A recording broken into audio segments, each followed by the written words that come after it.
Hi, we are TNG. And this is Finite Fams Track by Track.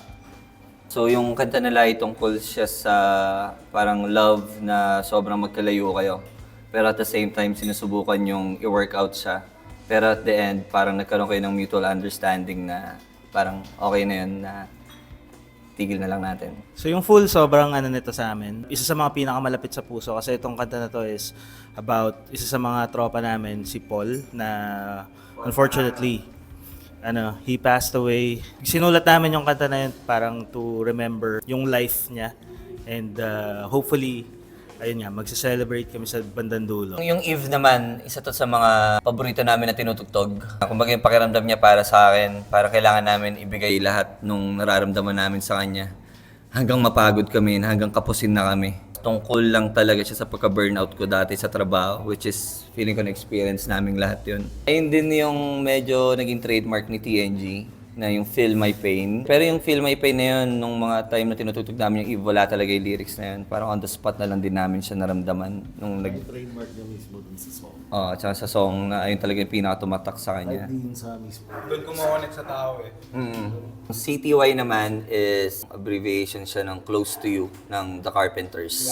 Gusto namin siyang tinutugtog pero may feeling kami minsan na hesitant kami tugtugin siya kasi parang medyo malayo siya sa comfort zone namin, hindi siya masyadong wild. Pero every time na tinutugtog namin yun, may feeling lagi kami na parang basta parang magic feeling na ang sarap-sarap kasi nagkakabit-kabit kami dun sa CTY na yun. Yung Orb naman, nung first time namin tumugtog sa Manila, sa Most Sleeping Boy, doon namin siya tinugtog. Tapos wala talaga siyang lyrics at all nung una. Nag-invite kami ng mga tao dun sa show na makisigaw, na parang ilabas sila emosyon nila. So after nung gig na yun, parang nagtanong sa amin si Ate Linian na parang anong title nung kanta na to? Ganun, wala pa nga kaming title. Dahil ang dami ng parang brotherhood yung nangyari. So yung bro, binaliktad lang namin, ginawa namin siyang Orb. So isa din siya sa mga pinaka parang wild na kanta ng TNG kasi energy niya mula una hanggang dulo talagang sagad talaga. Nakakapagod. Nakakapagod. Fee, pinapaliwanag mo sa mahal mo kung gaano siya, parang gaano siya kaimportante sa'yo. Pero di lang siya yung taong mahal mo na parang yung passion mo, yung gusto mong i-pursue na ito yung lahat ng mga salitang dapat gawin ko sa'yo para makuha kita, ma-achieve kita. Iyan yung nagpa-invite sa akin sa TNG na habang tinutugtog nila yung that time wala silang bassist. Tumatakbo na sa akin na what if ako kaya bassist na ito? Naiisip ko na yung mga parang kaya kong ilagay. It's about yung mga hardships na nararanasan ng bawat mga mamayan dito sa Pilipinas, lalo na nung time ni Duterte nga, yung war on drugs. Ang kakaiba sa kanya compared sa other songs namin is meron siyang part doon na parang hindi ko alam, karinyosa ba yun? Pabasa na ano yung tunog. Parang sa pang-procession na tunog. Yung pattern ko doon, kinuha ko sa yung reference ko sa precision talaga. Kasi talagang parang ihahatid mo talaga eh. Ihahatid mo yung hostisya sa huling hantungan niya eh. Gustong-gusto ko yun nung unang lumabas. Tapos na-imagine ko rin kung ano yung madadagdag ko nung sumali lang ako sa kanila. Yung dalawang parts, so yung isa na yung isa. And technically filler lang siya dun sa sa album. Purely instrumental lang. And then yung parang isa sa mga secret gem sa album na God. Kung papakinggan niyo yung album mula first track hanggang dulo kasi may story lahat yun. Parang ang idea namin doon nung inaayos namin siya is mabigyan namin kayo ng listening experience na kaya niya kayo indalhin sa highest level ng emotions. Ibababa namin ulit yun na madadown kayo then itataas namin. And then pag pumasok na yung Now and parang ayun yung breather ng mga listeners na parang okay, wait lang, kalma ka muna. And then after nun, susunod na track, mawasakin namin ulit yung emosyon mo, parang gano'n. Yung Aim, isa siya sa mga aggressive song ng TNG. Nung una, ginawa namin siyang Tagalog. Nag-decide kami na parang, ay, tangina, parang di bagay yung Tagalog. O sige, sulat tayo, English naman. So, nung sinulatan namin siya ng English, so may version na Tagalog in English. Tapos yung producer namin, si Keith, tsaka si Ate Hana, pinagpatong nila yung Tagalog tsaka English. So pag mapapakinggan mo siya, may Tagalog, tapos may English na sabay.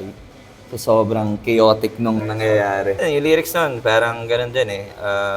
Nag-lean siya towards hate, about sa nararamdaman mo, about sa mga nangyayari sa paligid mo. Yung we, French siya ng yes. Parang yes, naiintindihan ko yung nararamdaman mo. Yes, naiintindihan ko na kailangan mo nang umalis. Yes, okay lang sa akin tong nararamdaman ko. Saka panapos talaga siya ng album. parang dun sa TNG experience, dun sa God na album, gusto kong mangyari nun, pag pinakinggan nyo yung We, is maramdaman nyo na parang may nagpapat sa back nyo na parang, okay na, tama na. Parang ginawa mo na yung best mo.